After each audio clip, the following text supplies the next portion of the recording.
20व्या Maharashtra police कर्तव्य मेळाव्यामध्ये कोल्हापूर परिक्षेत्र संघ उपविजेता ठरला असून 7 सुवर्ण, 4 रौप्य व 1 कांस्य एकूण 12 पदके प्राप्त झाली आहेत, अशी माहिती कोल्हापूर परिक्षेत्राचे विशेष पोलीस महानिरीक्षक सुनील फुलारी यांनी दिलं. फुलारी हे सांगलीमध्ये प्रसारमाध्यमांशी बोलत होते. सांगलीचे पोलीस अधीक्षक संदीप घुगे, अपर पोलीस अधीक्षक कल्पना बारवकर आणि पोलीस अधिकारी कर्मचारी उपस्थित होते. सांगली पोलीस विभागात उल्लेखनीय कामगिरी केलेल्या पोलीस अधिकारी आणि कर्मचाऱ्यांचा प्रशस्तीपत्र देऊन सत्कार करण्यात आला. 20वा महाराष्ट्र पोलीस कर्तव्य मेळावा हा स्पर्धेत एकूण 26 संघ सहभागी झाले होते. या 26 संघांमधून कोल्हापूर परिक्षेत्र संघानं सर्वसाधारण उपविजेतेपद पटकावलं आहे.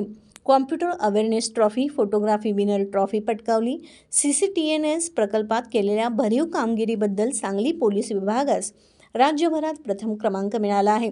कवठे महांकाळ येथील बनावट आयकर अधिकारी असल्याचं भासवून डॉक्टरांच्या घरी लुबाडणूक प्रकरणात 1,20,00,000 रुपये किमतीचा 100% मुद्देमाल हस्तगत करून 6 आरोपी अटक करण्यात आले आहेत.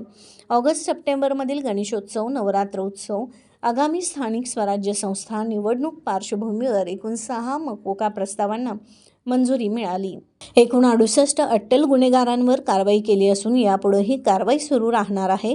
पोलीस अधीक्षक संदीप घुगे आणि सांगली जिल्ह्यातील पोलीस अधिकारी कर्मचाऱ्यांचे विशेष अभिनंदन करण्यात आलं. दिल्ली येथील पोलीस बतावणी करून सोन्याच्या दुकानात केलेली जबरी चोरी, अपहरणाच्या गुन्ह्यातील 2 आरोपींना अटक करून 1,56,00,000 मुद्देमाल जप्त करण्यात आला आहे.